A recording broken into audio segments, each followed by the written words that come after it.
मेरे बच्चे कहाँ हैं? अस्पताल में जिंदगी की जंग लड़ रही कैलाशी की जुबां पर बस एक ही सवाल है कि मेरे बच्चे कहाँ हैं। दरअसल जयपुर के अजमेर रोड पर हुए दर्दनाक सड़क हादसे ने एक पूरे परिवार की दुनिया उजाड़ दी।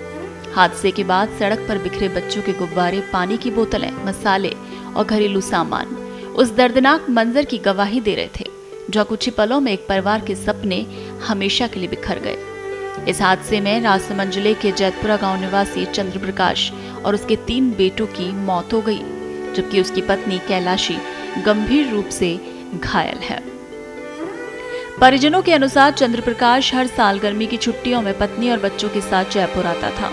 गांव के आसपास की पहाड़ियों से खजूर के पत्ते काटकर परिवार मिलकर झाड़ू तैयार करते और उन्हें बेचकर अतिरिक्त आमदनी जुटाते थे। स्कूल खुलने से पहले वो बच्चों को लेकर वापस गांव लौट जाता था।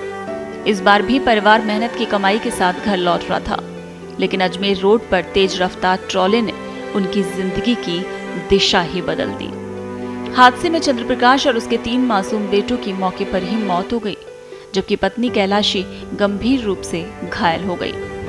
जयपुर के एसएमएस अस्पताल के ट्रॉमा सेंटर में वो भर्ती कराया गया उसे, जहां पर टीकाराम जूली मुलाकात के लिए पहुंचे।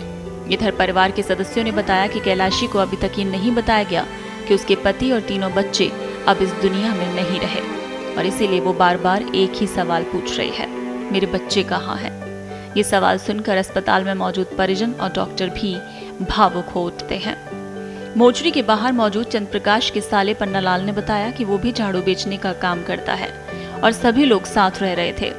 घटना वाले दिन परिवार जुग्गी से निकला ही था कि करीब आधा घंटे बाद हादसे की सूचना मिली। मौके पर पहुंचने पर चंद्र प्रकाश, कैलाशी और बच्चे सड़क पर पड़े मिले।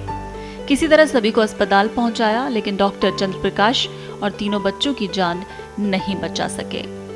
परिजनों ने बताया कि चंद्र प्रकाश पर कर्ज था और इसी कारण वो हर साल जयपुर आकर अतिरिक्त कमाई करता था ताकि परिवार का खर्च चल सके और कुछ पैसे बचाकर गांव ले जा सके।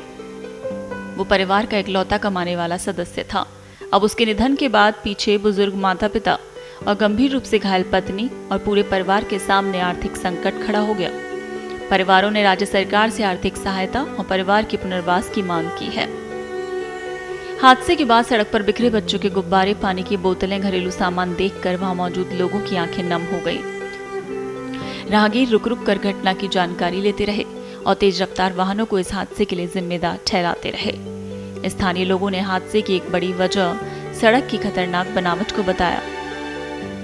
उनके अनुसार 200 फीट एक्सप्रेस पुलिया से उतरने के बाद मुख्य सड़क और सर्विस रोड का कट बेहद जोखिम भरा है। पुलिया से तेज रफ्तार में उतरने वाले वाहन और सर्विस रोड से मुख्य मार्ग पर आने वाले वाहनों का आमना सामना अक्सर दुर्घटना की आशंका पैदा करता है। प्रत्यक्षदर्शियों का कहना है कि इस स्थान पर पहले भी कई हादसे हो चुके हैं। ये हादसा सिर्फ एक परिवार की त्रासदी नहीं, बल्कि सड़क सुरक्षा और यातायात व्यवस्था पर भी गंभीर सवाल खड़े करता है। देश दुनिया की ताजा खबरें और वीडियोस के लिए अभी डाउनलोड करें पत्रिका ऐप।